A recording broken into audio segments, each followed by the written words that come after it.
ಕಾರ್ಯಕ್ರಮಕ್ಕೆ ಬಂದೆ. ನನ್ನ ಅನಿಸಿಕೆ ಅಭಿಪ್ರಾಯಗಳು ಬೇರೆ ಇತ್ತು. ಇವತ್ತೇನು ನೀವು ವೇದಿಕೆ ಮೇಲೆ ಮಾತಾಡಿದ್ರಿ, ತುಂಬಾ ಆಳವಾಗಿ ಯೋಚನೆ ಮಾಡಿದ್ರಿ ಮಾನ್ಯ ಅಧ್ಯಕ್ಷರು.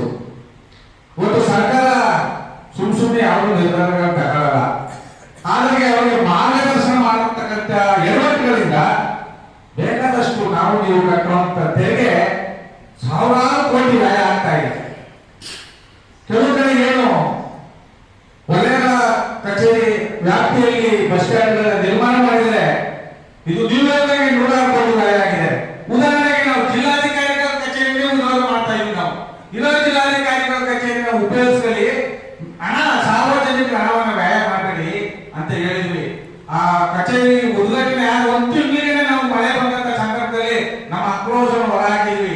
ಪಾರ್ವತಿಗಳು ಟೀಕೆ ಇಟ್ಟಿದ್ದು, ಮಳೆ ಬಂದದ್ದು, ಸೋರದು, ಅಲ್ಲಿ ಯಾವ ವ್ಯವಸ್ಥೆಗಳು ನೋಡ್ತಾ ಇದ್ರೆ ಇವರೆಲ್ಲ ಕೆಲವು ಅಧಿಕಾರಿಗಳು ಅವ್ರ ದುರ್ನಡತೆಯಿಂದ, ಅವರ ಅಕ್ರಮವಾಗಿ ಹಣ ಸಂಪಾದನೆ ಮಾಡಬೇಕು ಅನ್ನೋ ದುರುದ್ದೇಶದಿಂದ ನಿಮ್ಮ ಹಣಗಳು ಪೋಲ್ ಆಗ್ತಾ ಇದೆ.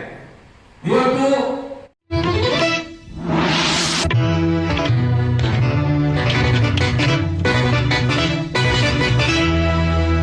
ರೆಡ್ ಬಟನ್ ಒತ್ತಿ ಫ್ರೀ ಸಬ್ಸ್ಕ್ರೈಬ್ ಆಗಿ, ಆಮೇಲೆ ಬೆಳ್ಳುಳ್ಳಿ ಮಾತ್ರ ಮರಿಬೇಡಿ.